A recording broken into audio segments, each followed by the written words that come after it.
and staff will be provided with solar eclipse glasses to safely view the solar eclipse. It is our understanding that for this area, the peak of the solar eclipse will occur approximately at 3:30 p.m. On Monday, April 8th, we are also going to have the high school hosting a solar eclipse viewing event. Very exciting. After the school day, high school students must have a signed permission slip to attend, and more details can be found on Parents Squared. This is really a monumental event for our students to take advantage, to see some of what they've learned, maybe even in past years, come to life. And so we're very excited, but we are also providing all students K-12 and staff with the solar glasses so that we prepare for students to be viewing safely. I'm also happy to share in the area of social studies, we just found out that our class, Holocaust Studies, the course that has been taught here, is going to be accepted to offer dual enrollment. And so we are going to have another dual enrollment course through Farmingdale State College. That makes a total of 3 courses in the dual enrollment program in the area of social studies. That's Women in America, History and Government, Foundations of Freedom, Understanding Law. This won't be offered until next year, and Holocaust Studies. So I'm very excited as our coordinators are working collaboratively to seek alternative and enhanced opportunities for our students. So thank you, coordinators. Thank you, Alexa, as you're guiding them, as we are preparing for a myriad of courses that better suit the individual needs of our students across the curriculum area. All right. Now comes the next part of my superintendent's update, and we're going to start with something that is kind of coming close to fruition, and that is our budget. So Victoria, if you may, our next phase in the budget presentation. I think you might want to head for the... Yep. Okay. Good. All right, good evening, everyone. Thank you, Dr. Rihanna. This will be the 5th budget workshop that we speak about the 2024-2025 budget. And at the last board meeting, I did tell the community that we did not have a balanced budget, but we do have one now. And that's what I will present to the community and to the Board of Ed this evening. And there will be a slide at the end, and I'll show you how we closed the gap that we had at the previous board meeting. So again, we're going to go over the proposed 2024-2025 school budget in components: administrative, capital, and program. Now, once again, I'm not going to go line by line because that would just be here all day and all night. But as we go through each of these slides, and this PowerPoint will be posted probably by Friday up on the website. As we go through each slide, if there's anything a little glaring, I will try to explain why the dollar change is either increased or decreased. So tax collector, as of what we know right now, we are not paying to have our taxes collected. That's why there is a decrease in that line. Personnel is just the new people in that department, so salaries have gone down a little bit. And one line that is a little glaring with an increase of $117,162 is insurance. And we spoke about this when we first mentioned insurance. Insurance costs have gone up.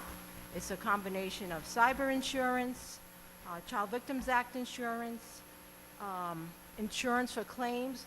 Like what's happening outside right now, there will be districts that put into NYSER, our insurance company, claims tomorrow because of flooding. okay? I mean, we were one of those back with Storm Ida. So it's happening all the time, and that's what's driving up insurance. Again, just the dollar change in line 2010 and 2020 have to do with contractual obligations, either increasing because of additional staff being hired, or maybe the increase isn't as much, it's only because of contractual obligations. Now let me explain one more thing before we continue. What I'm showing you these lines is the total of accumulation of various lines, and I'm just showing you the total. When the board approves the budget, which should be next board meeting, I will also post on the website line by line for each one of these categories. So this way you could see what's making up, for example, line A2010 or A2020, because it's just not one line. So for the administrative component, your increase from this year to next year is $317,020.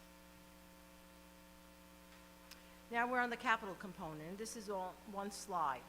So again, operation of plant. We do a lot of our in-house work here in conjunction with the bond and whatever. I did explain that our maintenance crew did all the wiring for the lockers, all the IT wiring, and all the electrical we saved hundreds of thousands of dollars by having our own people do that for us. So in order for them to be able to do that, we have to give them the tools and the hours to do that extra work. The next line that is up significantly is your band. Now, we are doing a lot of work through our bond, but we haven't gone out to bond yet, and we're not going out to bond next year either. We're going out to what they call a BAN, Bond Anticipation Note. That's what that stands for. And what we have to do at the end of the school year is pay only interest that is due for this year, and next year we put in principal and interest, but at the end of next year, if you don't want to pay the principal, we don't have to.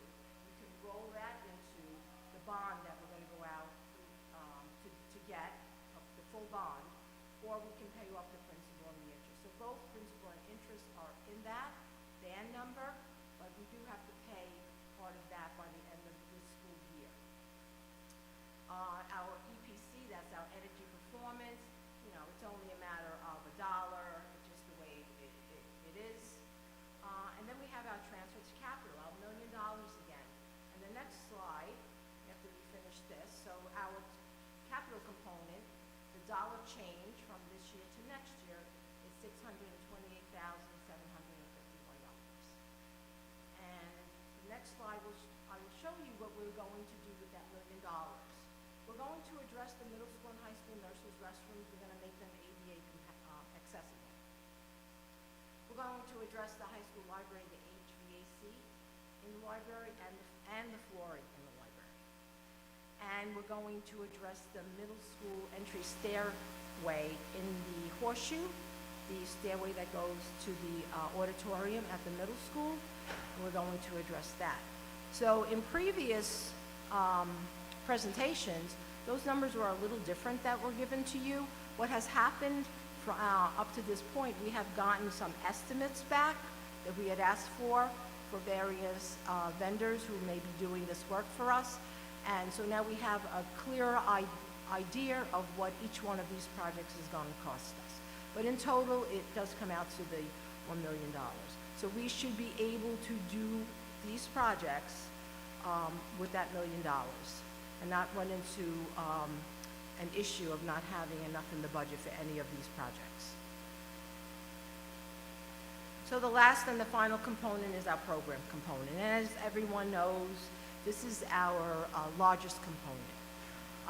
It involves, again, when you see teaching regular school, that's not just one line of teacher salaries. It involves all their supplies, materials, all their testing equipment, their salaries, their salaries for monitors, for TAs, all that. And again, you'll see all that broken down once the board approves the budget. Teaching special education, again, you have a large increase there.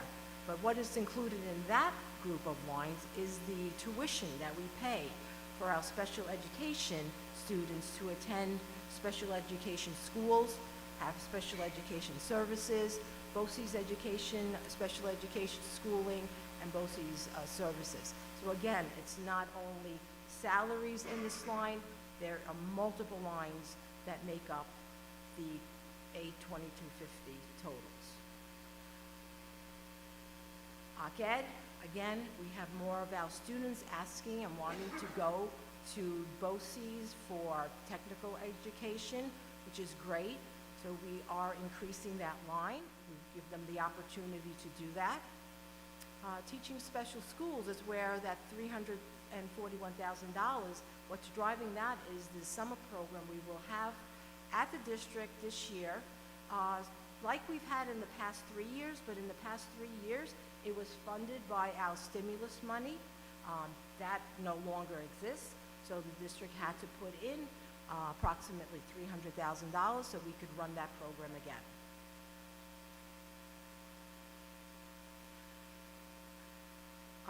Computer-assisted instruction, again, the way IT keeps running ahead of us, you know, we need to replace our either Chromebooks or iPads.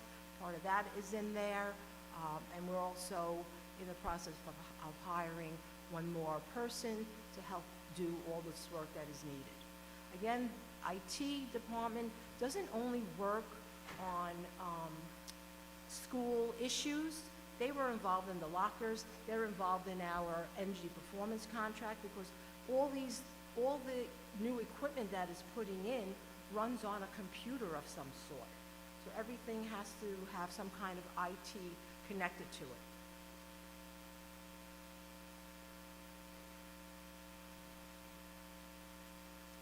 And again, not major increases on any of these lines. A lot of them are contractual. The athletic line, there was additional monies for repair of some equipment that was needed, that was asked for, and that was given to the department. Transportation. So part of the transportation line, yes, it's up, and it goes up in connection with if our special ed population increases and we need to transport our special ed students to different special ed schools, we need a van for that. So a lot of what is driven in the increase in contract transportation depends on really special ed. Our in-district kind of remains the same. Our private schools kind of remain the same. Sometimes we have 1 or 2 new private schools, but usually the special ed that increases. We do account for an extra bus or 2 or van or 2 in when we do this because we don't know who's going where at this point in time. So we do account for that. And we also will be having next year cameras in all our buses that we use and vans. Right now, we only have cameras in the buses. So now, next year, they will also be on the vans, which would also be very helpful in case there's any kind of issue that occurs on a van. Again, basically, the teacher retirement and the employee retirement is up a little. Again, that's our liability that we need to pay. And that percentage is given to us by those 2 pension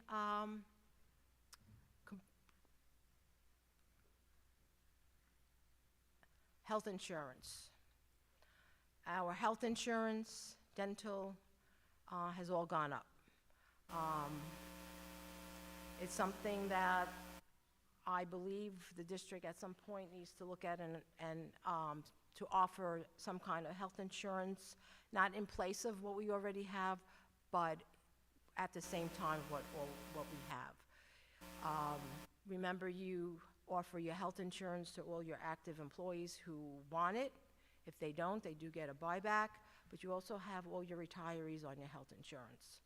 So that cost has gone up. I believe it will continue to go up for the next few years until that flattens out a little bit. This is what we're faced with. And the transfer to special aid line, again, we're always kind of short on that line, so every year I have been trying to increase that line to meet the needs of what when we close the books, what the auditors say our share of special ed for the district will be.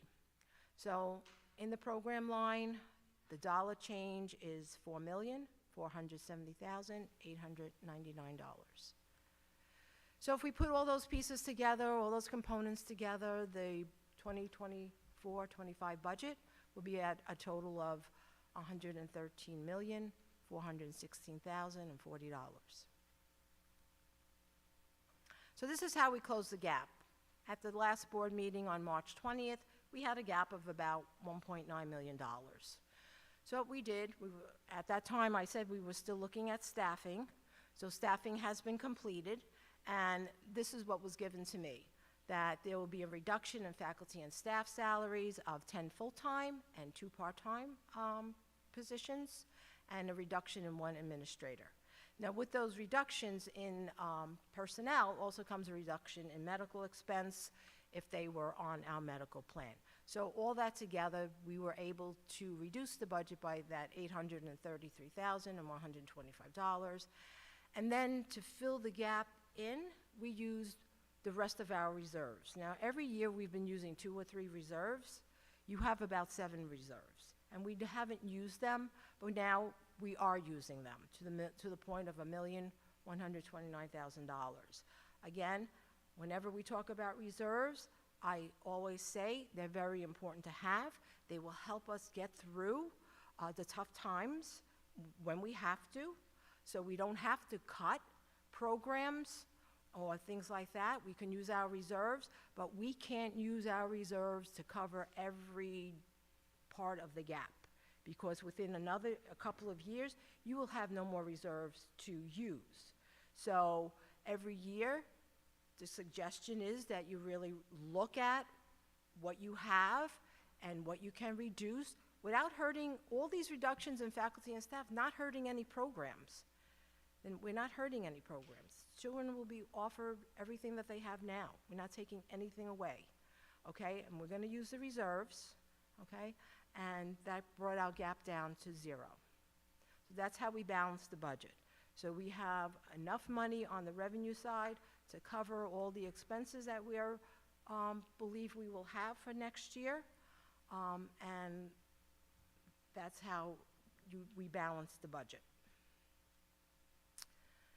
Just a couple of slides, because these are very important slides, and I know last time was the first time you did see these slides, that the legal levy reported to the Office of State Controller for the 24-25 school year is 2.768%. Now, that wasn't the allowable levy. Your allowable levy was 3.81%, I believe. But the board decided that was too much of an increase, and they reduced that by $800,000 to bring the levy down to this 2.768%. So when you go to vote in May, there will be 3 propositions. Your first proposition, you're going to be asked to vote on the annual budget of the Glen Cove City School District for the 24-25 school year. Your second proposition is to give the board the authority to open up a new capital reserve. It's going to be called Facility Security Technology Improvement Program for 2024, meaning we put the year in it because it's important to remember what year these reserves started. So we put the year in it that it would have started, that we actually approved it, so that, 5, 6 years down the road, and someone says, well, how long have you had that reserve? Because you can only have it for 15 years. You're not going like saying, I don't know, I got to keep looking back to see when the reserve was authorized. So the maximum amount of reserve will be $30 million. It will just be for a term of 15 years. And every year, we cannot put in more than 8.5 million from surplus monies that we can transfer into this reserve. Not to say that every year you're gonna have that kind of money to transfer in, but you can go up to that amount of money. You just can't exceed that amount of money. So that would be Proposition 2, just to open up the reserve. We're not sure right now if we're gonna fund it. We don't know what it's gonna look like when we close the books at the end of this school year, but the reserve then will be there in case it is needed. The next proposition, Proposition 3, that we're asking the community to vote on, is for us to use $9 million that's in the current capital reserve. That reserve is called the Facilities Improvement Reserve, and that was actually set up in 2019. And what those funds will be used for, we want to complete Daisy and Landing extensions, including all the classrooms and the furniture. And we went out to bid on these 2 extensions. The bids came in higher than we thought, so we were a little short that we want to now finish that off. We want to do site work at these 2 buildings. We want to put in new parking lots, additional parking areas. We need to put drainage in, curbs, stairs, and finish off and make it, nice. Right now, everything is all chopped up, so we have to address that. And we want to do exterior work at Thayer House, including the roof, siding, shutters, gutters, leaders, exterior doors, scrape and paint the existing fire escape, remove existing exterior vestibule, and make a new entrance wire in order to install an ADA ramp and a canopy. Thayer House, if anyone been to Thayer House lately, I mean, since I've been here 10 and a half years, it has been painted 2 or 3 times. It doesn't last because the paint doesn't stick to the siding anymore. Everything just needs to go. Thayer House is the place where your community, anyone who moves into the community, comes to register their children. I think you really need to have them walk into a building that looks like it should look. So that's what we're trying to use the $9 million for, and that's why we would be asking the community to vote. That would be Proposition number 3. So all the budget presentations so far have been posted to the district web page, and this is how you could find it. Very similar to last year. You can either go through these steps, District and Board of Education, on the left side of the board page. You go to Budget Information, and you can click on the presentations, or you can go to that Find the FAST button. There's a drop-down box there at the header of the Find the FAST, which will lead you to the budget page. If anyone has any questions, the best way is to email me your questions. That includes like board members. I did meet with a couple of board members the other day. I think it was a very good meeting because the budget is not something simple to understand. It's very complicated.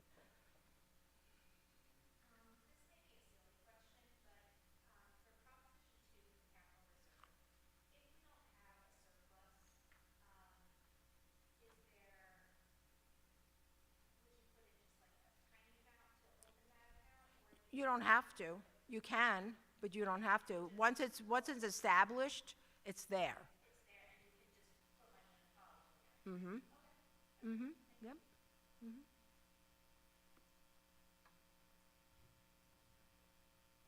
Questions? That's it? Okay, thank you. Thank you. Thank you, Victoria. Once again, we appreciate all the attention to detail as you put together this successful budget.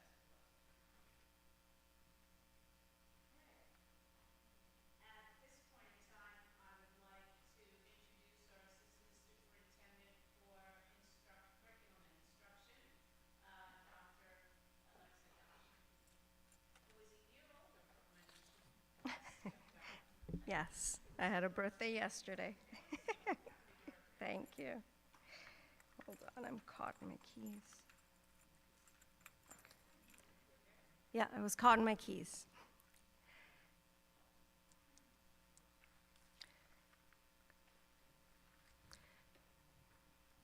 So I wanted to start the Board of Ed data presentation by defining what data means.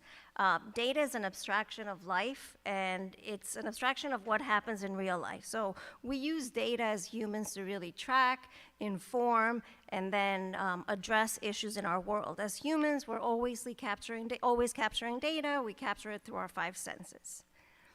So when we are looking at student data as educators, we use many different types of data.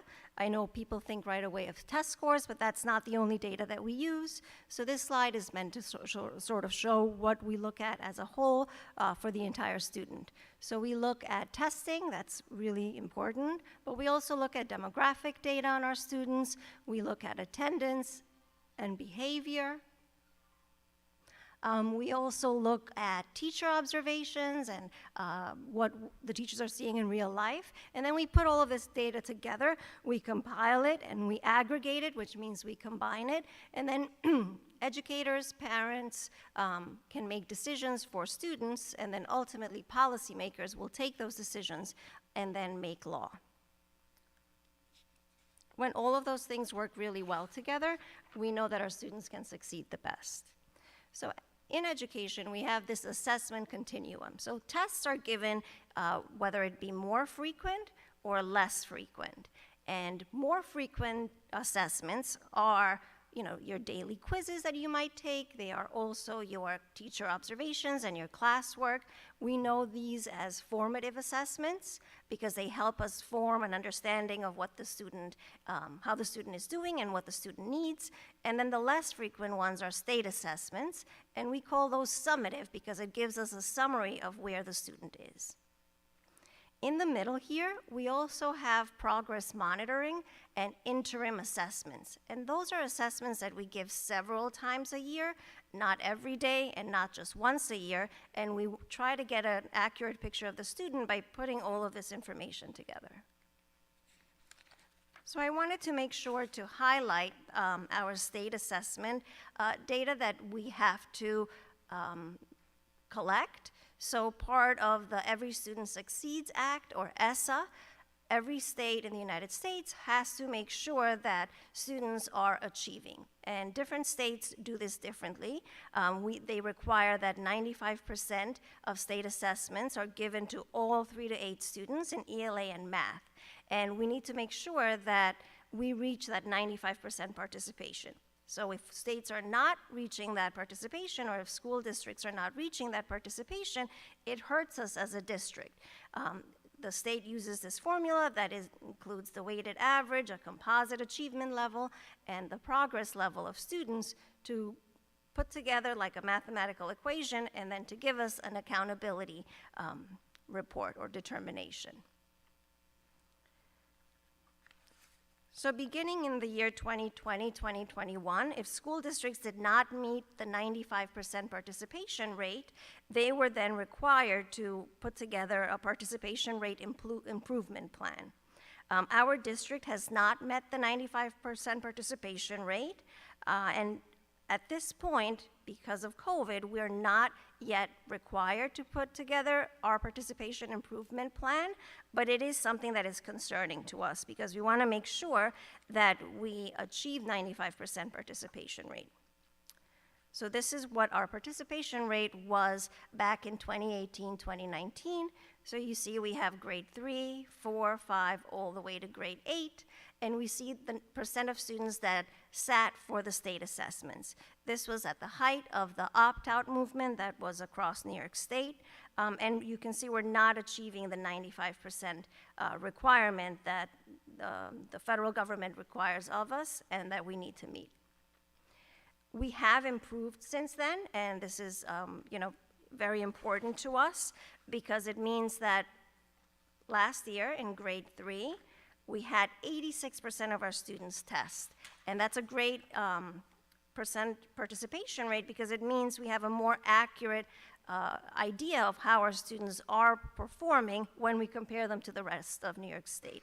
However, we see there is a decline as more families refuse to take the test. So we wanted to take this time to really stress to families that it's important for our students to take the state assessments. It helps us as a district, and it also helps students because it helps us understand where students are and how we can best meet their needs. We also wanted to stress that the state assessments are no longer tied to teacher evaluations.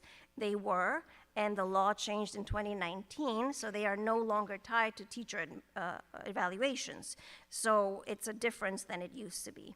And we just wanted to emphasize and ask all families for their help in helping us achieve the 95% participation rate so that we can have an accurate representation of how our students are performing. So before we really start diving into our data, we cannot, because we need to really mention the significant learning loss that COVID has had on our students.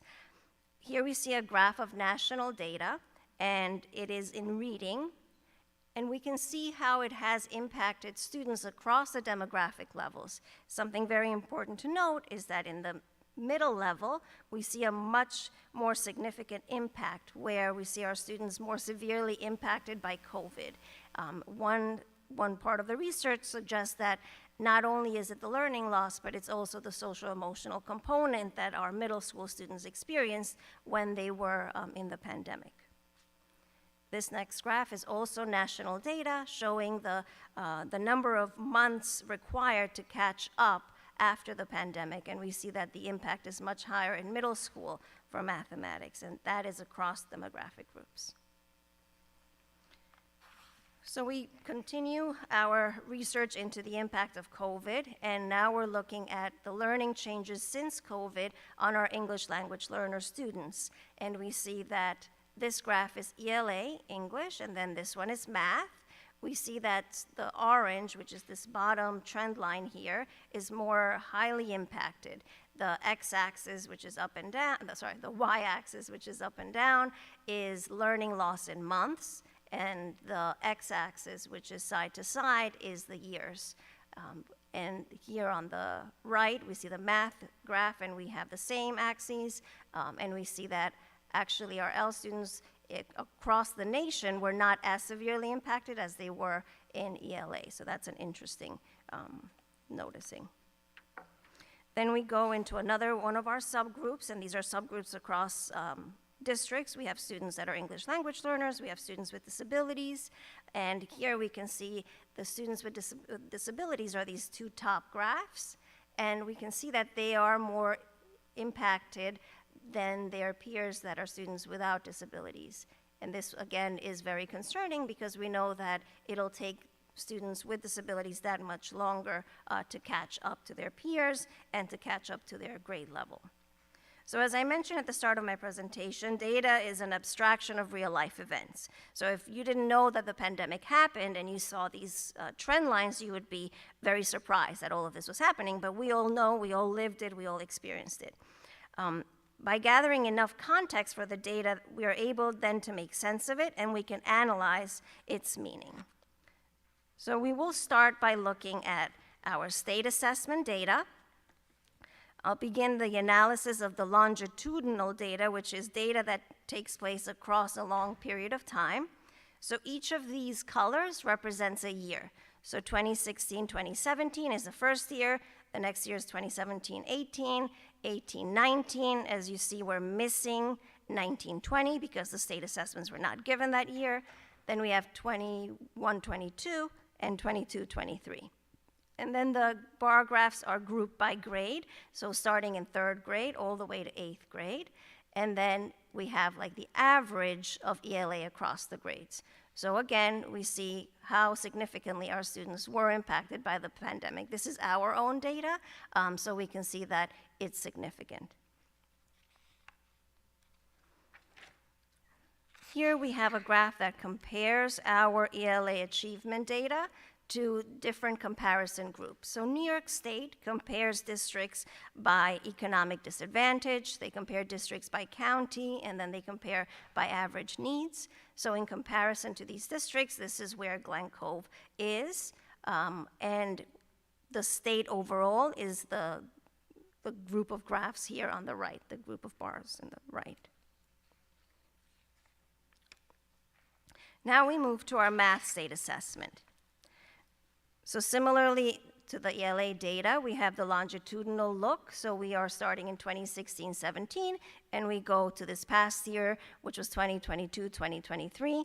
These are the state assessments, so it's only grade 3 through grade 8. And then we have the average here on the right of how our students are performing. I do want to stress that all of the state assessment data is not very accurate because our students are not participating at the same rate as they should be, at the 95% rate that the federal law of ESSA requires. So it's not extremely accurate, but it is one piece of data that we look at. However, I did want to point out that we did make a slight improvement from last year to this year overall in math data. This was also a graph that Mr. Allison showed when he talked about his math curriculum. This once again compares our district to the different districts across the state. So we have districts that are 60 to 70% economic disadvantage, which is similar to our district. We have Nassau County, which is at 33% economic disadvantage across the county. We have average needs districts, and then we have the state of New York. So as I mentioned at the beginning of the presentation, when I showed the continuum of assessments, we have the state assessments, which are the summative, right? Those are the less frequent ones that were on the right. We only do those once a year. Now we're going to move into the district interim benchmark assessments. So these happen at several points in the year. We have our FNP, which stands for Fountas and Pinnell.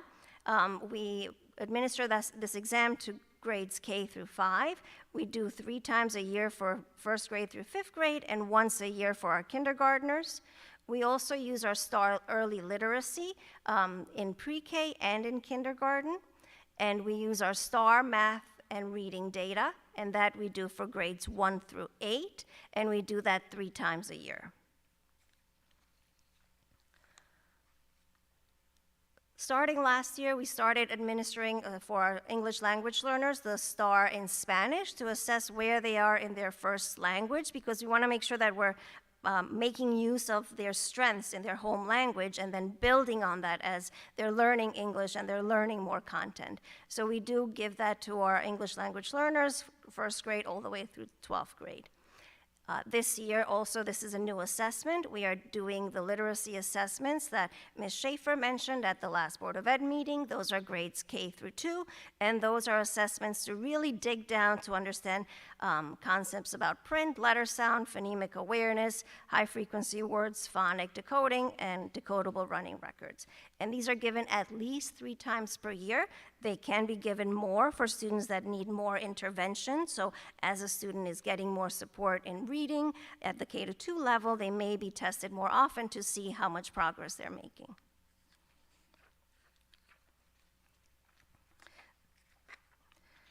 So as I mentioned before, we use the STAR Renaissance Reading and the STAR Renaissance Math.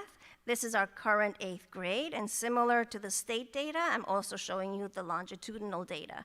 So this, we have 2019, 2020, 2020, 21, 21, 22, 22, 23, and then this current year, 23, 24. So as you can see, this is our 8th graders right now, and then last year they were 7th and so on, going all the way back to when they were in 4th grade.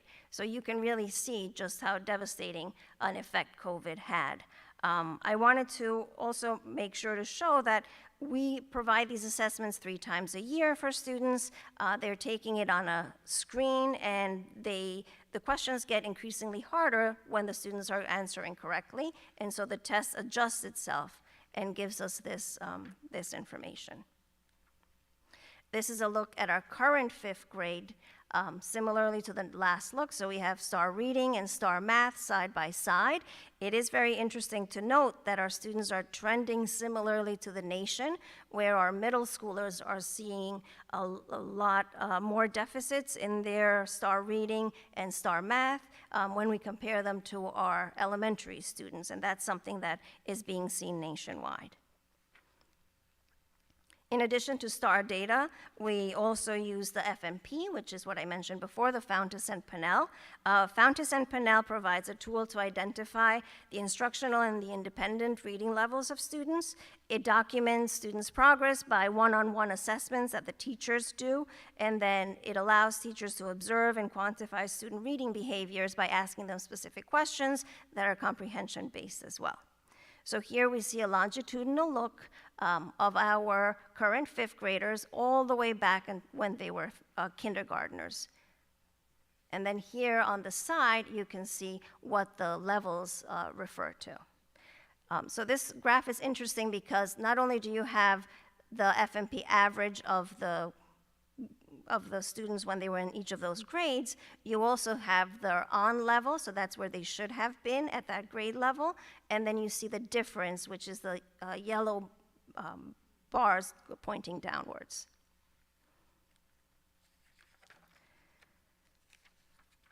We use these multiple data points. I'm not going to show them for every single year, but I wanted to give you an idea of just how in-depth we look at data. We use multiple data points at each grade level to monitor how students progress during their academic school year. I did choose some of the transitional years so that we can get a more accurate picture of where our students are. So by gathering these many pieces of data, we have all of the numbers, but it's really what are you going to do with it, right? Data is only as valuable as the decisions and the actions you take based on the information that's discovered. So this is kind of like a wheel for you to understand that we're gathering the information and the data, and then we are making decisions and taking actions based on it. So based on the needs analysis that we conducted last year from multiple data points that I shared with you, we implemented significant changes to our literacy curriculum that were shared at the last Board of Ed meeting. We implemented those changes at the K-2 levels as well as at the ENL program at K-2, and we chose to begin our changes at that level because that's really where students make the biggest jumps. And by setting students up to be able to read by third grade, you are really helping them to set them on the right track through their academic career and then ultimately their life. So I wanted to reshare some of the data shared at the last meeting so you can see.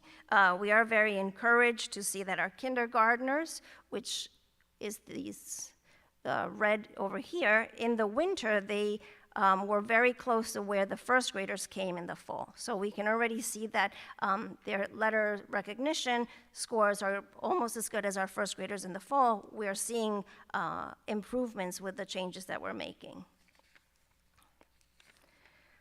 Here we see that the kindergartners actually a little bit outpaced the first graders in the fall based on the changes that we put in place and the close look at the data. So we're very encouraged by this as well.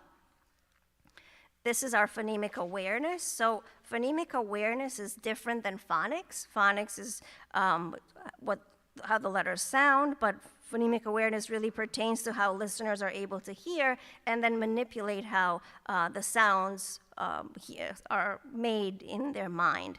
And we're already seeing that our kindergartners, right, that's the winter kindergartners, outpace the full first graders. This was due to the implementation of the Hegarty program. We're not the only district to implement that.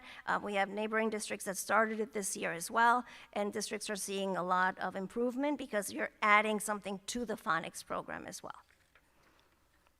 And these two graphs correlate to different literacy assessments for first grade students, and we're seeing that we're growing their phonic decoding in isolation and then also in context, because we want to make sure that they're not only able to decode when they see a word isolated, but they can do it in text.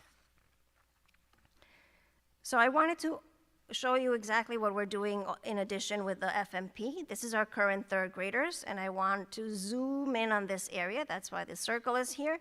And I'm zooming in on where the third grade was when they were second graders, at the beginning of their second grade.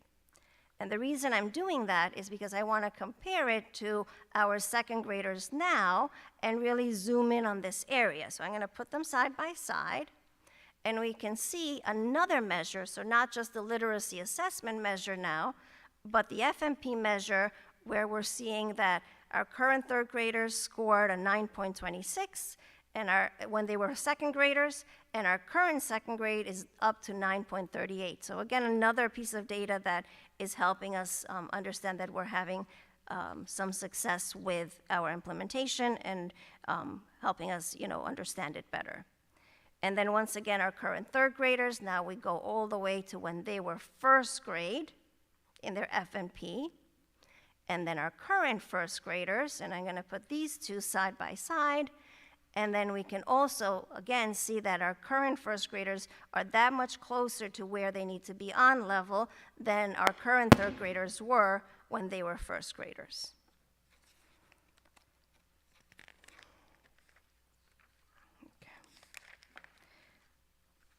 This is a graph from Star Renaissance Reading, and once again, it's one of our interim benchmark assessments.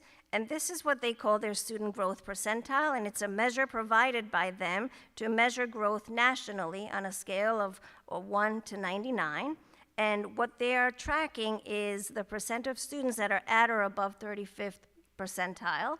And right now, here, we have 66% of our students tracking higher than 66% of their peers nationally in reading, which means our students are doing better than 66% of their peers nationally. And again, we have to really understand, these are districts across the nation. Many, went back later than we did in New York State to school. So this is promising data because the trend line is going up, showing us that we are going to be recovering what we lost during the pandemic. So this is up 5% from the fall of 22-23, and it's up 6.1 from the fall of 2020-2021. And then this is the same kind of measure, the student growth percentile measure, and right now we are at 63.2 in math, which means that our students are performing better than 63.2 of their peers, and that's up 0.3 from last fall winter, and it's up 12.5 from fall 2020-2021. So again, another promising piece because you can see where we are now and where the fall was and just how much we've recovered. So this is my last slide, is trying to make a joke about graphs and how many graphs I've shown you tonight, and I just wanted to thank everyone for their attention.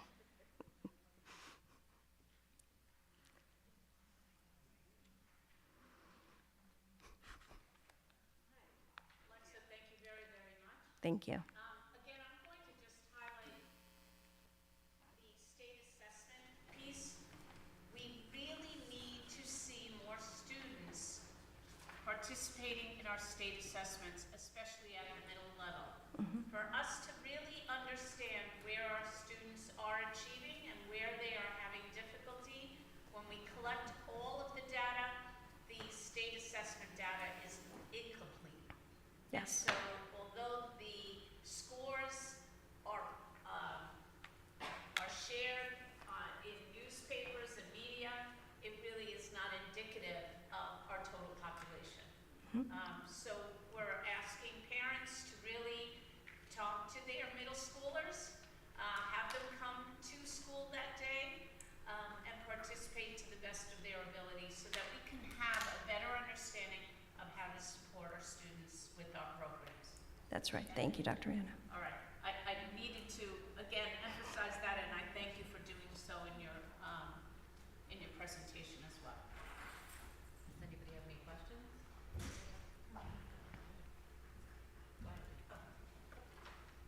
Doctor, thank you so much for doing that. I just do have a couple of questions, and if you did say this, I do apologize, I didn't catch it. The Glencoe percentage, the testing for 22-23, grade 8 is at 31%. Yes. Is it only because of students that opt out, or is it because kids that take the regions that was taking? Oh, that's a good question. So no, the state factors that in. So if they know that a percent of your population takes the Regents algebra, they're not going to be counted in that percentage. Okay, so they are exempt. Oh.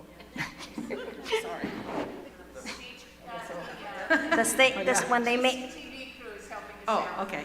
I got to scared myself.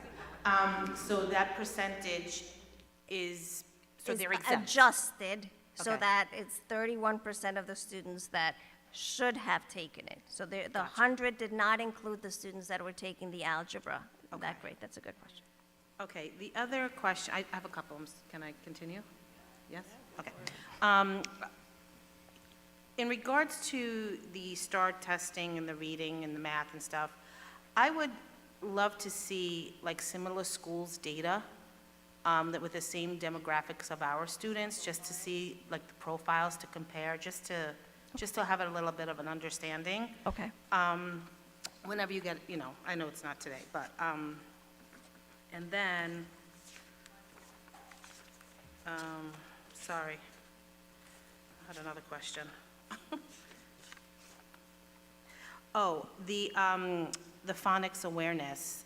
I Yes. am so pleased to see how this program is working, so I really want to thank you and the teachers and the administrators for putting this in. Yes, it's been a lot I- of changes at K-2, and our teachers and our ELA coordinator and our literacy coaches have really been working like in tandem to make sure that Yes, this and I see this that. is and I working think well. it's very, very important for our students as that, I think it's very, very important. So I really want to thank you.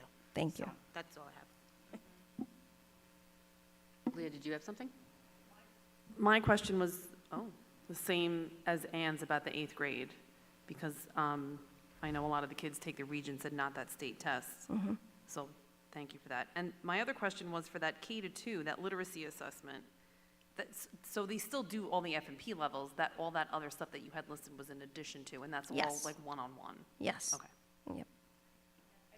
Yeah, so the literacy assessments are one-on-one, and the FMP is one-on-one as well. Right.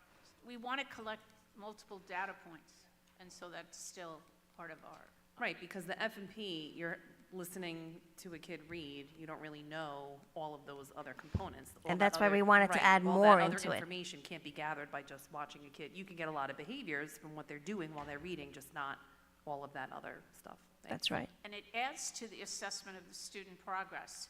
So if a student is observed as being off task and you get a different score, that's going to give you, again, another perspective as to how to best support that student. Anybody else? I have a couple questions. Oh, go ahead. So I want to echo the extra program on the phonemic awareness in K-2 it just looks so promising, and it looks like it's something that's really making an impact. This may have been gone over our last meeting when we had a presentation on just ELA. So that's in K-2.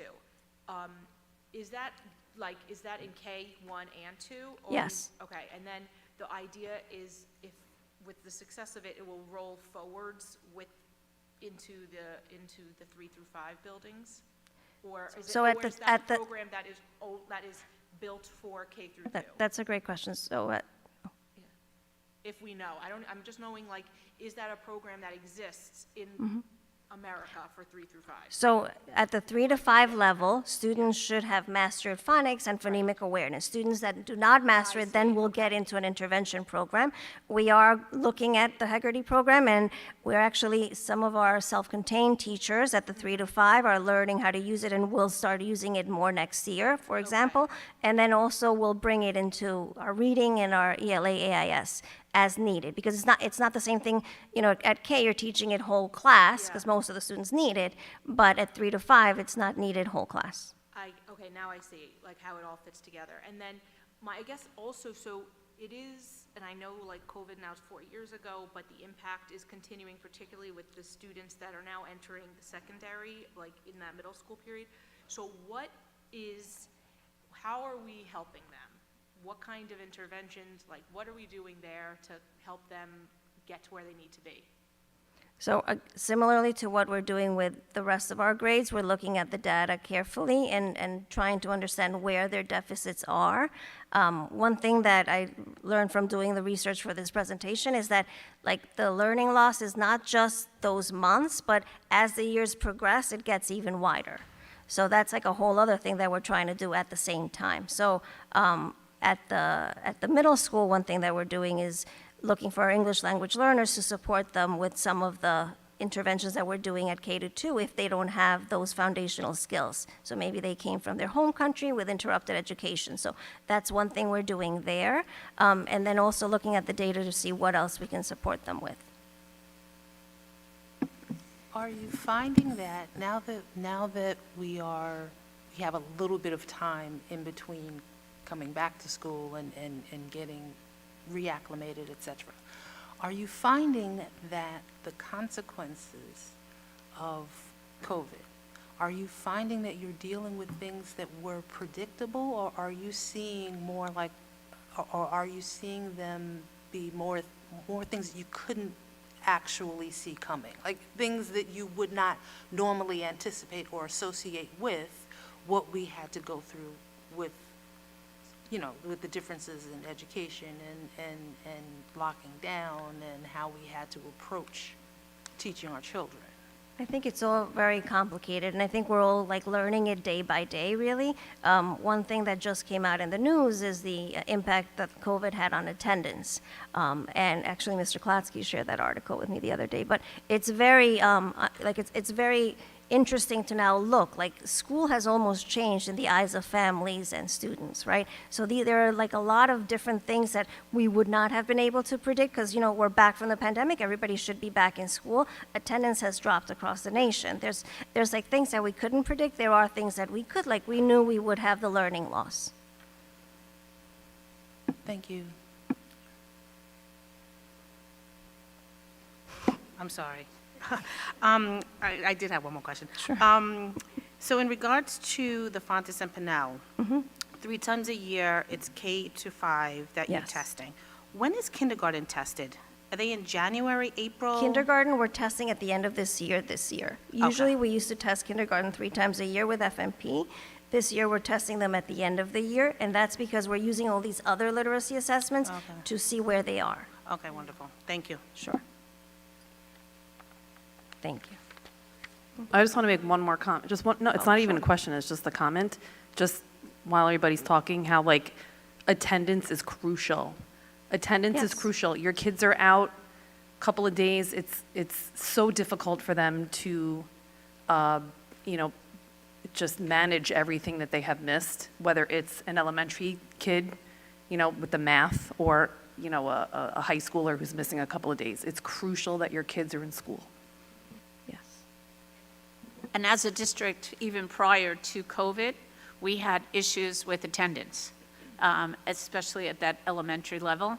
And so we want to, again, emphasize the importance of that consistency in the classroom, consistency in the instruction. That is a really significant point also to make. Yeah. Thank you. Alexa, thank you so much, Dr. Doshner, I Thank should you. say. Happy birthday. That was excellent presentation, and I also really appreciate all the work that you're doing. Thank you. And because my update has not yet finished, I want to next introduce, actually, Alexa, did you want to introduce them? Okay.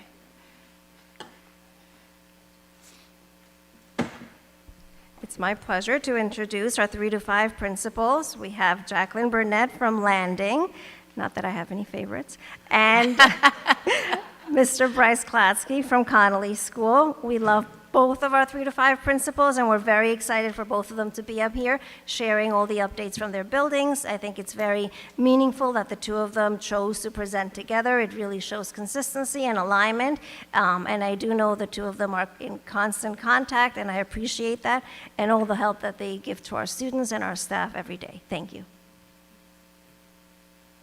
All right. Well, thank you for having us this evening. We do not come prepared with graphs or budgets, but we do have lots of pictures of our kids doing fantastic things. The purpose of the presentation that Jackie and I have presented tonight is to highlight things outside of the scope of the academic programs that take place at our 3rd to 5th grade buildings. You've heard from our content coordinators about a lot of the programs and the curricular changes, but we really wanted to bring to you some perspective into the other stuff, the stuff that adds color to our elementary schools. No, I don't. I'm not petitioning for that tonight. We also want to share the parity that we really try to create within our buildings. Bryce and I work extremely closely together to make sure that we're creating enriching opportunities for all 3rd through 5th grade students throughout the district. So we'll start by showing you, some of the pictures are compressed, I apologize, but some images from some academic opportunities that through the collaboration with our coordinators, we've been able to bring in, also working with some outside organizations. So these are some pictures from the Cold Spring Harbor DNA Learning Center. They visited our schools, brought in microscopes, brought in mutated figures, they were flies, but really cool to look at, and gave our students a hands-on opportunity to apply some of their science knowledge right here in our schools. Similarly, we worked with the Vanderbilt Planetarium, and this is appropriate with the eclipse coming up, but they came in to talk to our students about planets and things like that.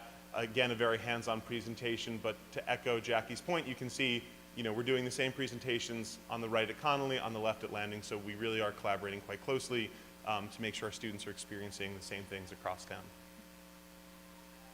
Something that we're both very excited about is our partnership with the Book Fairies. For those of you that might not be aware, the Book Fairies is a local nonprofit organization. Their mission is to provide books and really promote literacy to students across Long Island and even in the city. So we have a partnership with them with the goal of really building our students' home libraries. I'm really excited to announce that to date, we have distributed over 7,000 books to our students in both buildings. It's a variety of high-interest titles, lightly used, brand new. We have monthly distribution events. We do book fairs where they come out and kind of join us, volunteers from the organization. If you walk around our buildings, you'll see book carts and shelves that students can grab from. We put books out at family events such as parent-teacher conferences, open school night. And now we're even looking ahead, working with the English Honor Society with the high school and figuring out ways that we can create these opportunities for even our community members as well. So it's a really exciting time for us. We also have been able to, and this is the National English Honor Society on the right-hand side, some of the shelves that they've installed in some of our buildings here. We also obviously live in such a rich area for cultural opportunities, and in collaboration with our PTAs who have done a ton to help support a lot of these field trips, we're able to partner with the Tilla Center. You can see our students on the left at the Tilla Center. And this is a unique opportunity because the Tilla Center also sends performing artists into the school to actually work with our students. So when they attend the performances, they've actually worked with folks who have created these performances and have a little more context. I have to brag about our kids for a minute here because every time we go to the Tilla Center, and this is not, I'm not exaggerating here, we look around and we notice that our students are consistently the most polite, they are the most orderly, they are the most engaged, and we even have other schools come up and ask us where we're from, so we're super proud. Yeah, those are our kids, of that. We also are able to visit Garvey's Point, which is an excellent resource for us, especially as it coincides so nicely with our social studies curriculum, and our students enjoy the hands-on learning opportunities there. And lastly, the Holocaust Memorial and Tolerance Center right here in Glen Cove. This is another one where, not to elaborate, but we actually Jackie and I both got separate phone calls after the field trips this year from the volunteers there just saying how polite our students were, how engaged, how knowledgeable they were.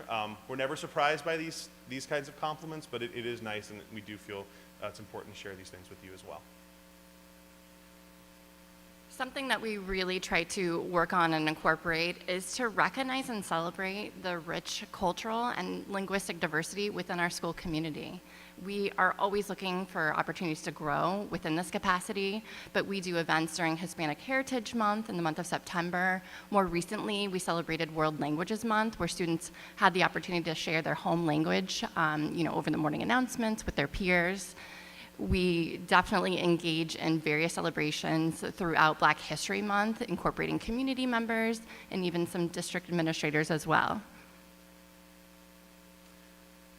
We're very thankful for the support of Glen Cove High School in particular, and how much they've been able to collaborate with us over the course of the year. We have established a high school mentor program where students from the high school come down at the end of the school day to work directly with some students who would benefit from having a buddy in the upper grades.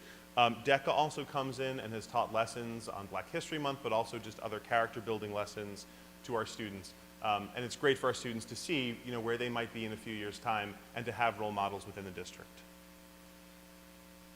Something we're also very proud of is our student-led clubs and other student-led initiatives. So we have various clubs and opportunities for our students throughout the school day and even after school.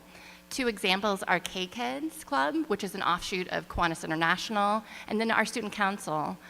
The amazing thing about these clubs is that they not only build leadership capacity within our students, but really a sense of stewardship for their school community. So these students will gather around and select a cause, maybe a local organization, porch pantry, nosh, and then start raising funds. They devise fundraising schemes, so they might be selling pens and pencils, collecting cereal and different canned goods, and then giving back to those organizations. So that's just more, pictures of kids kind of engaged in those fundraising activities and then celebrating their accomplishments over on the right. We're also very, very lucky that the Glen Cove Education Foundation supports our after-school clubs. These clubs are of high interest to our students, and they're constantly rotating based on what the students want.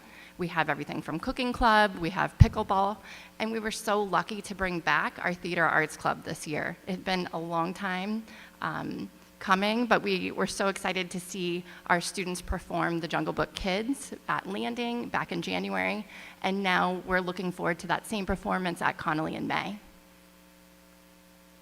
So with all this, you can tell that we have lots of reasons to celebrate our students and recognize their excellence.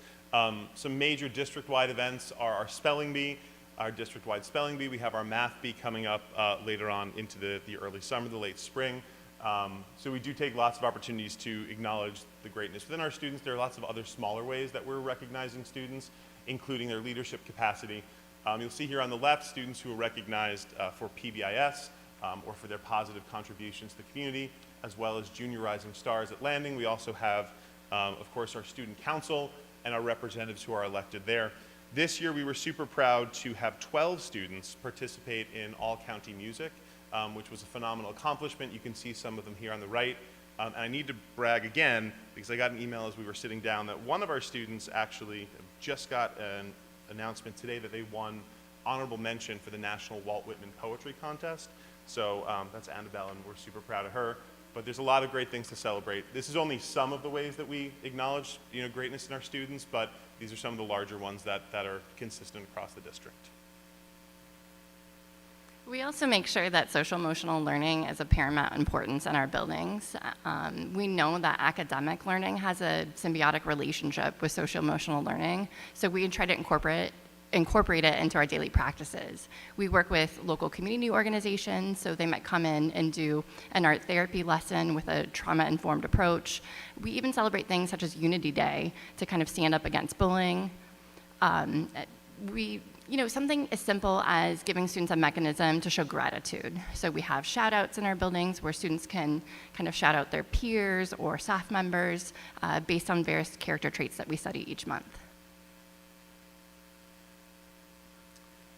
We're also, in concert with that, constantly concerned about, and this is something that relates to our COVID recovery, the mental wellness of our students. We've started a collaboration now with Northwell Health. That's Maggie on the left, who's come into our schools and has done a number of different lessons for the entire school, things about taking care of oneself, coping mechanisms, internet safety, cyberbullying, things like that, and has also been a resource now for our parents. She's attended PTA meetings and given workshops for families as well. You can see on the right here, students celebrating PS I Love You Day to spread sensitivity to mental illness and also to show support and care for one another for students who are going through challenging times. So with that, we wanted to share, these are some pictures that we're especially proud of. We subjected ourselves to dunk tanks, and if we had to go through it, we might as well post the pictures publicly. I would like to add that I was outside, my water was not warm, and I did it for 2 hours. That's fair. That's fair. Jackie wins on this one. We're happy to share these with you. We also want to open for the folks here, but also for the community. We have lots of energy to bring more into our schools and to offer more to our students, so we are always open to new opportunities to collaborate with organizations, bring new opportunities to our learners to enrich the learning experience in our schools. We also want to thank the Board of Education, our district administrators, our amazing coordinators, our teachers, our staff, our students, and the school community and our families.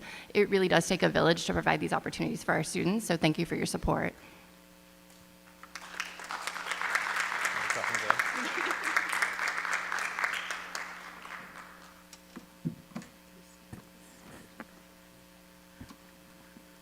I want to thank you for the highlights. I know how hard you work with our students to make these opportunities occur. Not just our principals, but I do know the hours you put in. I want to thank all our coordinators as well, because together I have seen our students really benefit from the hands-on opportunities, what some people might say, well, that's not the academic portion of their day, but the enthusiasm, the culture, the support has really impacted and significantly impacted students' ability to be happy, to be engaged, and to progress. And so to all of you, I thank you from the bottom of my heart, and I know that the board feels the same. I have to say that in the 11 years that I've been here, there has not been an event that I've gone to with my colleagues, my superintendent colleagues, that our students have not been recognized for their kindness, their generosity, their enthusiasm. I am truly proud, and I thank the parents working with our teachers, working with our administrators, working with our teachers, support staff, monitors, and women in the lunchroom, and our custodians. It truly is a family feeling that allows our students to know in every aspect of their day that it is important to be polite.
But understand that administrators want to show them their district off compared to other districts. But it's just one more day, or too many days, where students sit for exams, those that come, and those that come to school and do other things, or don't come at all, don't have a day where they are being taught something. The fewer tests, the fewer assessments, once a year, twice a year maybe, 3 times a year on those other tests, other assessments, take time away from teaching. There are already, as far as I'm concerned, too many days off from school. So you have days off from school, you have days when school is in session and kids are supposed to be tested, less teaching. Too little time learning. Too much time being subjected to tests that really don't show teachers where children are. The state tests in particular. If the teachers don't know before they get the results of those tests where their children are, there's something wrong there. Most of our teachers know where the kids in this school district are. It does nothing. I mean, I have never thought, for as long as they've been in existence, that these tests are worth anything. Spend the time teaching. The other thing I have is, how long into a school year is a decision made that a child isn't learning to read by phonics? How long a time before they say, oh, this child will learn to read but not using phonics? Because some children, even if it's a very small number of children, will never learn through phonics, not through this new system, which seems to be terrific for most kids, not through any way of teaching phonics. How long into a school year does a child have to go, failing to do what they could do if they were taught in another way? That's it.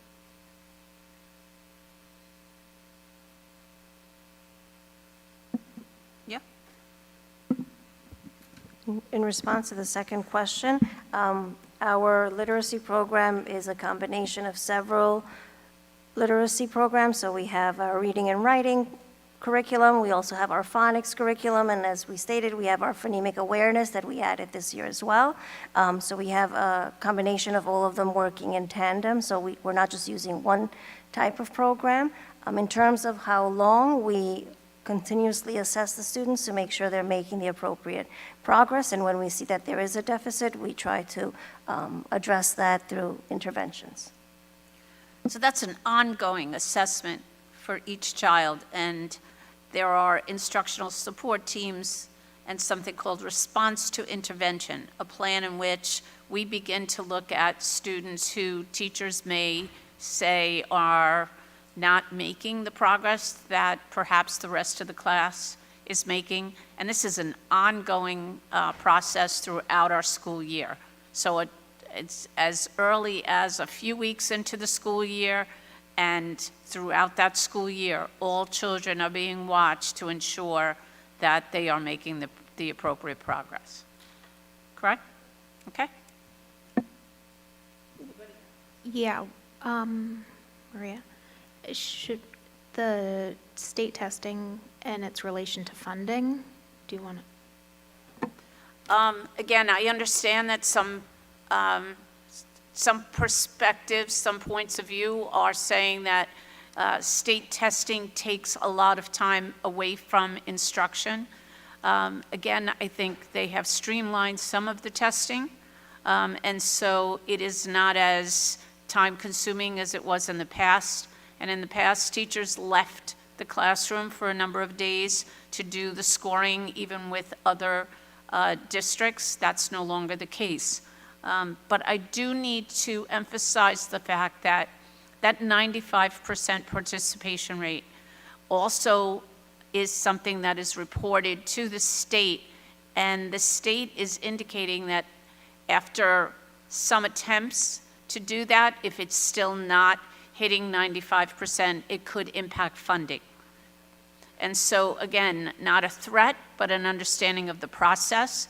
And so we want to ensure that not only do we get additional information about our groups of students, it is also important that we strive to make that 95% so that our funding is not impacted as well. Okay? Just one more thing, the tests also used to be 3 days, now they're only 2. Past several years, they were only, only 2 days. And they're not testing the entire day. It's a few hours in the morning, and there's a lot of other teaching and learning happening throughout the day. Okay. I don't see anybody else who wants to speak. Oh, what? Oh, come up, sorry.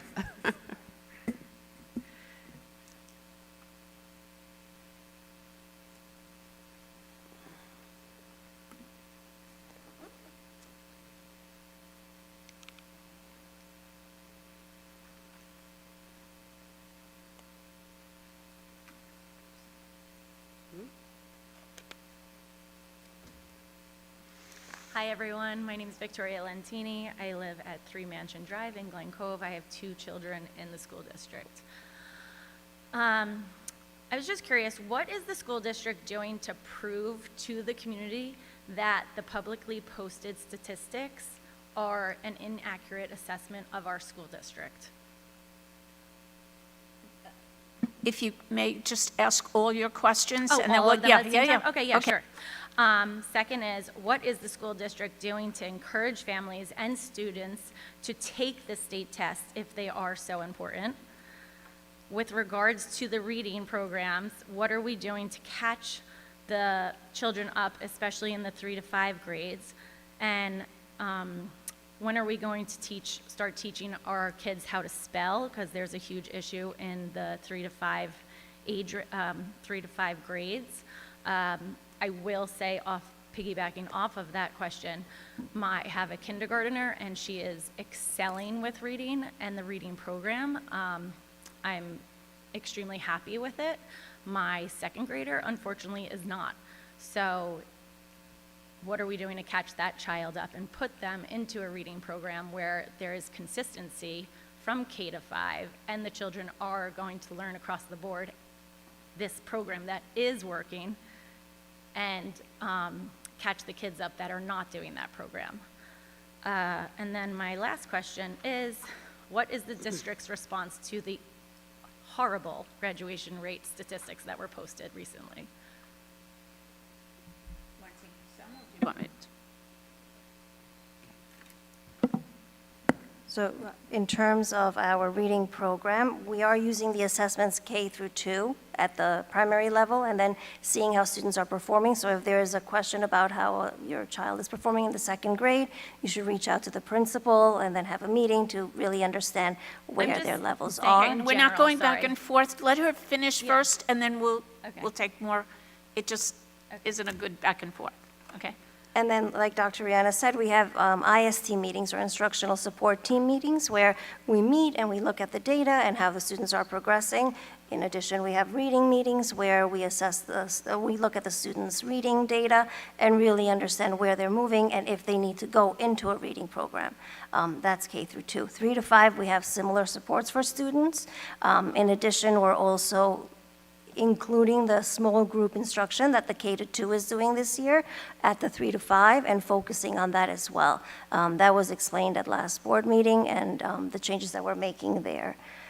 In terms of our state assessments, our principals send home letters that have more information for families to really understand what the impact is when we don't have the 95% participation rate. They also present at PTA meetings about this to really stress that. We send the same letters home at the middle school level as well, so that we all understand that we have to have more students take the assessments in order to reach the 95% participation rate. Again, our problem is we can't get the students to school to take those assessments, and so we need the support of the parents to ensure that students are coming on those days. And so, again, that's one piece. The other piece is daily attendance. And again, we've identified this and have spoken to community, to PTA, to individual parent or families where we see a trend of significant absences, so that information is sent out. This is not just our district, but other districts as well. The consistency in the instruction is most important.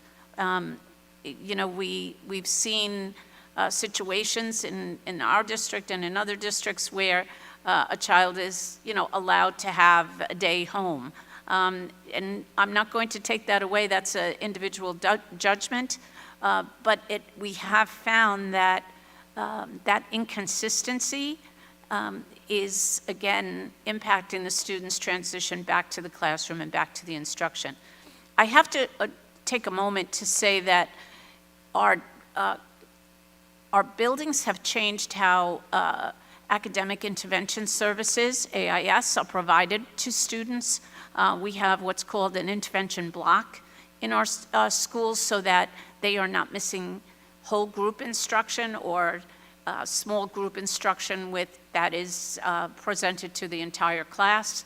And so I want to, again, say that we have even changed our schedules at the elementary level. We have added different options at the secondary level as well, so that we continue to look at what is it that's causing our students not to make advances in their academic skills, and how best we can focus instruction for those students. And so AIS, reading, and again, assessments in regard to what the individual student examination is of more than one data point, and the perspective of the teachers, the history of the student attendance is all part of what is discussed and put in place as an intervention at the instructional support teams in the building. Can I respond back to the first two questions? Well, or do I we think go there's through one all more that five you of want me them? to Okay. answer, Yep. okay? And that is the graduation rate? Okay. So, again, we're looking very closely at student attendance, period by period, what exactly the students are provided as far as engagement in the classroom. We instituted K through 12, what's called teacher walkthroughs. We're walking through classrooms to really assess what's going on, how best to support our teachers to provide lessons that are engaging and engages the student in the learning process.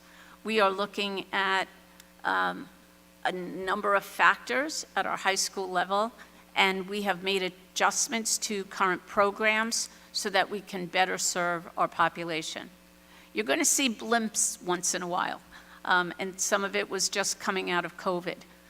So we are working this year with our coordinators and our high school principal to ensure that the graduation rate as we move forward is back on track, and that more students are experiencing success. Thanks. I feel like there's a lot of blame on COVID, and COVID was 3 years ago already. So I'm just going to make that statement. And then just really quick, I was using my children as an example. My children are doing well in reading. I'm just saying that when they're moving forward, there's so many different programs that we're rolling out, and it doesn't seem like there's any consistency. If a kindergartner can go through the new reading program and there's this, I can't even say the word, phonemic awareness, sorry, and they're doing so well, why isn't that being incorporated into the other grade levels where there's such an issue with reading and the kids are not progressing? And with the data that you said you're collecting, is that available to district parents? Like, where is this data? Like, where can we look to feel reassured that the data that you're collecting is like going to make a difference going forward? Like, where do we find this information? Like, we keep talking about like data and collecting more data, but like, what are we doing with the data to like move forward? Am I up? I'm gonna let Dr. Doshner answer that, but please understand something. Data is also ongoing. It helps us to change our programs at different levels based on what we're seeing. But that data, the changes we're making has always been in regard to best practices. And so we look at the research, we look at best practices for us to move forward. We never want to engage in a fad. You know, everybody's doing this now. Well, yes, but are they doing it for the population of students that we're serving here, that we've identified as in need, and what those needs are? So now I'm going to hand it over to Alexa. Thank you, Dr. Anna. So I wanted to stress that the K through 5 reading and writing program is the same that we've been using. We have incorporated the revised units that have been produced in terms of implementing the new differences to the phonics program. So we've put that in place K through 5. So it is consistent all the way through.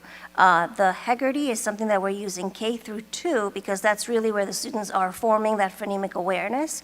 But we are seeing the progress of it and then moving it, for example, into our self-contained special education classes, into our reading program at the 3 to 5 level going forward into next year. In terms of the data, my presentation will be available to everybody, just as everybody's presentations is after the Board of Ed meeting. It's archived on our website. We are looking at the data, and I know we think that COVID was a long time ago, but if we think of, for example, our 4th graders, right? They did not have a full kindergarten year. Their 1st grade was interrupted, and some of them were remote for the entire year. Their 2nd grade, they had times when we went remote or didn't have full instruction. So that's multiple years that build up. And as we know, education really builds on day by day and skill by skill. So if you miss months or years, that really will take time to then show up in the data. So it's very sad and unfortunate that we had to experience that, but we're seeing the effects of it even now. And in a way, which is what I tried to explain before, is that we're seeing it grow in impact. So we're trying our very best to catch up our students, and we're starting K to 2 because that's going to really impact the most. But we're looking K through 12 to see what we can do to support all of our students. Thank you. Thank you. Go ahead, Megan. I just wanted to have a follow-up on that question. The STAR tests and F&P assessments, are those made public on the report card, on the state ed report card, or what if a parent wants to go to the district report card, what will they see? That's a great question. So the district report card is from New York State. That only has our state assessments. That's what New York State compiles from all the districts. That's what is shared. Our own benchmark assessment data we have for every one of our students, and we have, like I showed, longitudinally. What we started this year at the 3 to 5 level is we are providing that information at parent-teacher conferences, and starting, Mr. Klatsky and Mrs. Burnett are starting to train our parents in understanding those reports and seeing their students, their children's data in real time. So they are seeing these reports and then getting an understanding of where their child is. And on our school report cards, our state report cards, you're also going to see at the secondary level students' performance on Regents exams. But that too has been skewed over the last couple of years because this will be the first year where there are no special waivers for students taking Regents examinations. You will also see certain years, if you go back on our data, where a new Regents exam has taken over. Again, that is public on the school report card, but it is, again, only one point in time and not really giving a clear picture. That is another reason, if you're looking for how our district does, it is not accurate to necessarily look at our state assessment data, because if you look at other districts over the last couple of administrations, I will say it wasn't administered over the COVID, that more and more the opt-out movement moved aside and students were taking the exams. And so you have 80 to 90%, 95%, 98% of the students in many districts in the state of New York versus other districts where you're still seeing a lot of students not take the exam. Does anybody else All right. come on up and sign in? And you have 3 minutes. Just state your name and address when you come up to the mic.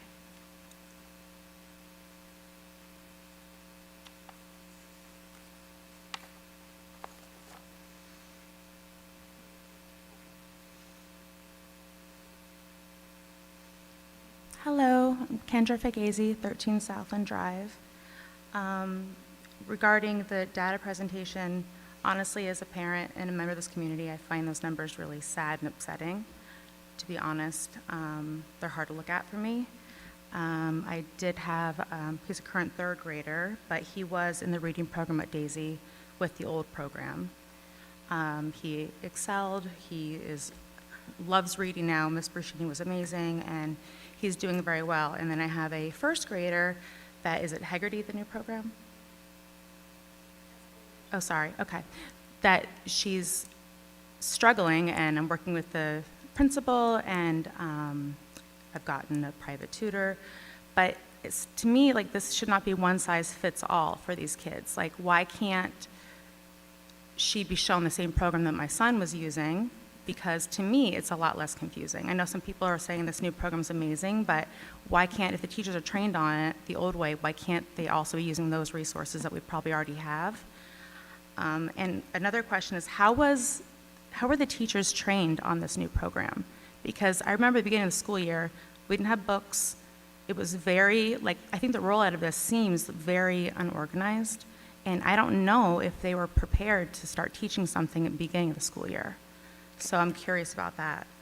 And my last question is, I think I missed it, I was a little bit late, but is there summer school this year? Do we have that covered for kids that need it?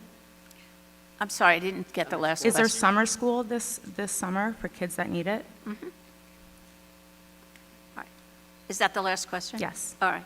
So in regard to one size fits all, one program fits all, you're absolutely right. That's not something that happens. What we do know is the program that we have different components. So once an item is, a skill is identified, there are components within the program that speak to the identified area of concern or weakness. What I will say, though, is that the instructional support teams in the building are there to actually look at students, and we cannot speak to any one student in public, but overall, that allows us to take a look at a particular student, look at a number of factors, including their medical history. Do they have a history of ear infections? Did we get their hearing checked? In regard to their eyes, have they been, provided as well? Those too are factors that we look at before saying that child cannot learn or that child is having difficulty learning. Let's look at all aspects of a child's learning environment before making any determinations. Meanwhile, you have interventions that are being put in place in the classroom by the teacher or by the AIS teacher, by the reading teacher, by the math AIS. So there are a couple of different pieces. I would invite you to make an appointment to speak with your principal in regard to any specific, or to Alexa, Dr. Dash, I'm sorry, Alex, I'm going to call you 3 different names before this is over, to speak about perhaps your particular student, okay? In regard to training, teachers did have training. The extent of the training varies with every teacher, and so they will be, we've gotten feedback from the teachers to see if additional training is necessary in the future. In regard to our summer program, we will be having a summer program, and teachers will be identifying students who are in need of that summer remediation and support. Okay, thank you very much. Thank you. Does anybody else have a question? Okay, we're going to move on then. Business affairs, or wait, I'm sorry, instructional report? I'm getting ahead of myself. Based on the recommendation of the superintendent of schools, I ask the Board of Education to approve agenda item 7 on the instructional report: A, Committee on Special Education, and B, Committee on Preschool Special Education. Can I get a motion? Leah and Maureen, discussion, all in favor? Okay, that's 7. Business affairs. Upon the recommendation of the superintendent of schools, a motion is requested for the approval of agenda item 8, business affairs, A, finance, 1 and 2. Can I get a motion? Ann and Megan? Any discussion? All in favor? 7. Upon the recommendation of the superintendent of schools, a motion is requested for the approval of agenda item 8B, operations number 1, as amended, omit page 11. Can I get a motion? Angela and Ann, any discussion on that? All in favor? 7. Upon the recommendation of the superintendent of schools, a motion is requested for the approval of agenda item 8B, operations 2 through 10. Wait, can I get a motion? Maureen and Leah, any discussion?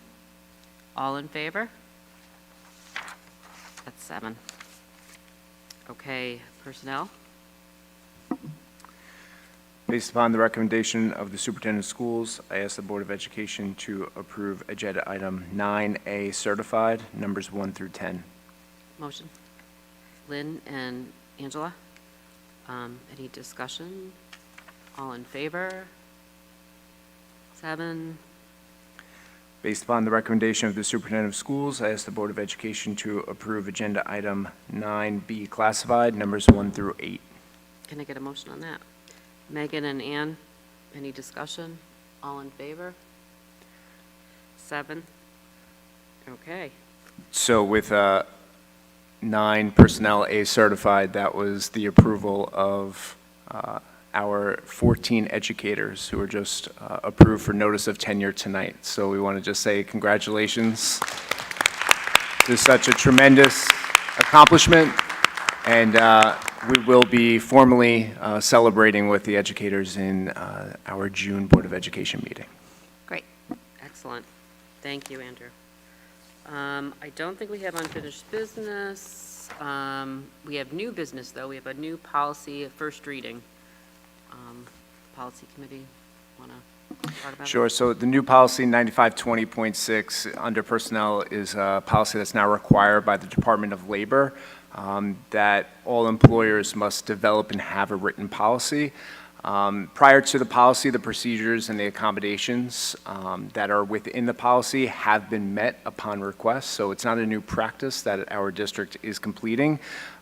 Moreover, tonight's first reading is just to make sure that we're meeting the new requirement by the state for districts to have this as a written policy of a practice that we have been following. Okay. Anybody else you want to talk about it? No? You can. Okay. Yeah, I mean, like Andrew said, it's been, I guess, not a policy officially, right? But this is a practice that has been in place in most workplaces and in schools. So I think it's pretty self-explanatory. Yes, this is the policy on expression of breast milk in the workplace.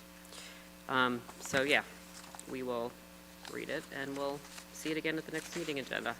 Right. And this is the first reading, so you'll go That's to a correct. second reading and adoption At our the next meeting, board meeting. which is, What? our next meeting, which is like May? No. April 16th. I know, I'm Actually, kidding. I'm glad you brought that up, because we do want to note that our next meeting, a board meeting, is on a Tuesday. That's right. not a Wednesday, April 16th. And we do that so that the board can cast its vote for the BOCES board and the BOCES budget. Okay. Any board comments to share? No, it's been a long night, I know. And it's probably still raining out. Well, I'm Any- just looking forward to the musical next weekend, so. Oh, yeah. Come on out and see it if you can. Yes, that should be, I'm enjoying the scenery here. I feel like under the sea already. Okay. And has, Oh, please, Ann. I had the pleasure of going to the middle school play, and it was phenomenal. So congratulations to all the students who performed in it. It was really great. Thank you. All right, we have one more public participation, non-agenda items. Come on up, sign in. You have 3 minutes.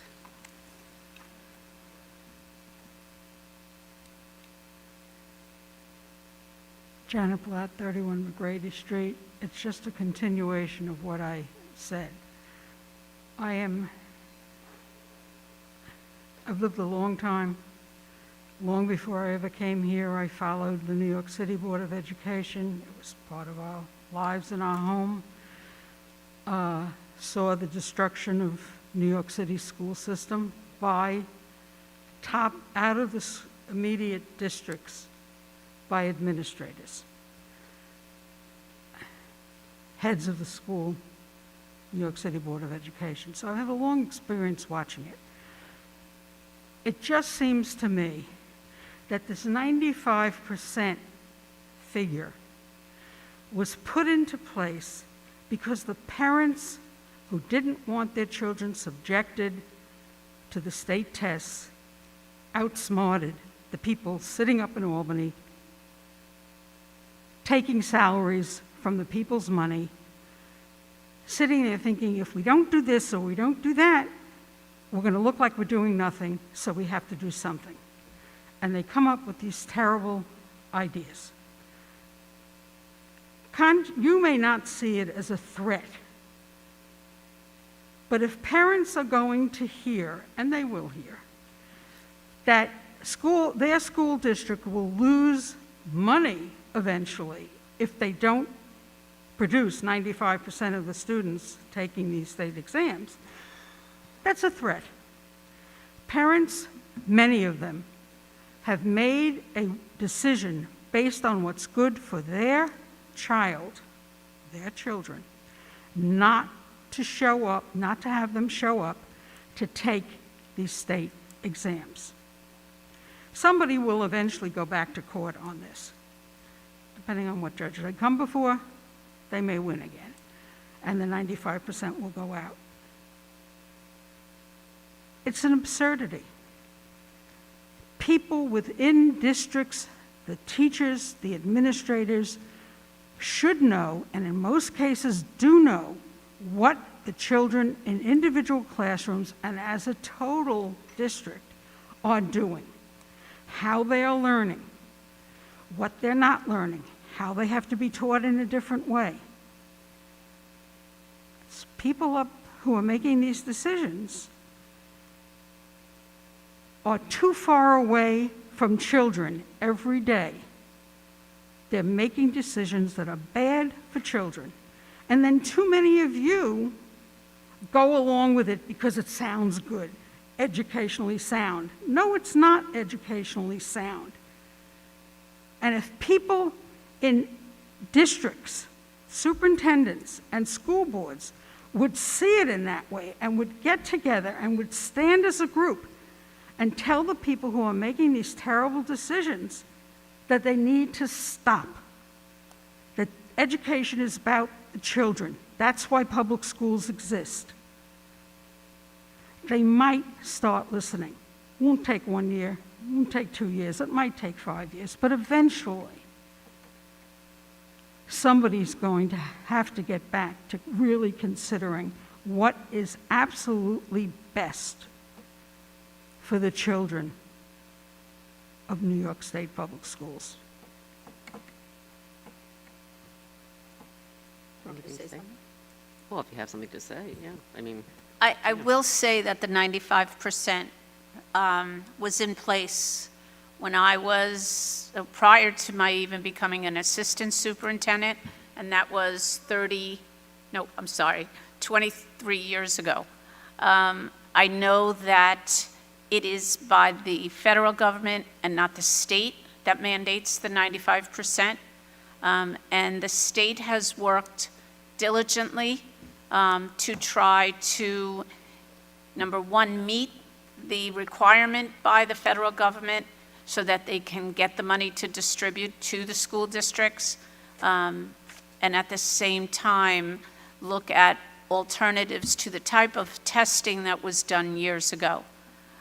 I'm not going to say that it didn't take time out of instruction, but I will say that it provides us the understanding of how we can best provide interventions to allow our students to compete equally with other school districts in regard to instruction.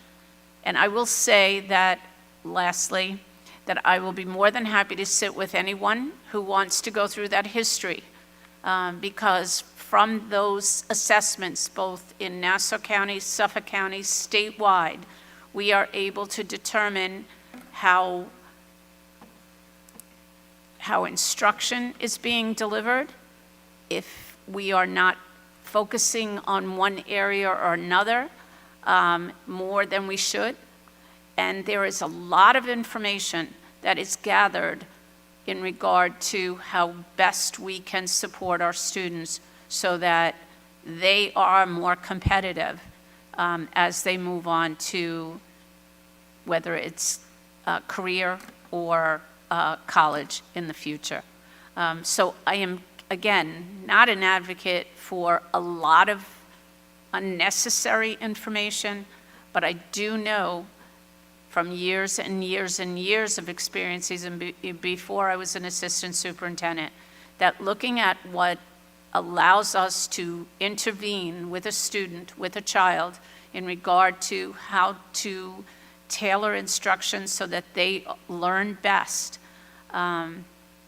The data points are a very important piece of the puzzle.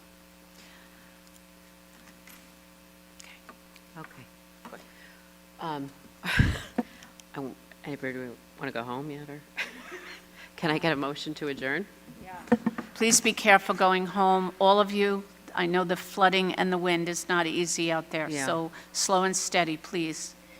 Thank you all for being here, and have a safe trip home. All right, hang on. All in favor? 7, okay. I did, I said Leanne Maureen. You didn't hear my... Maureen, you had sent an email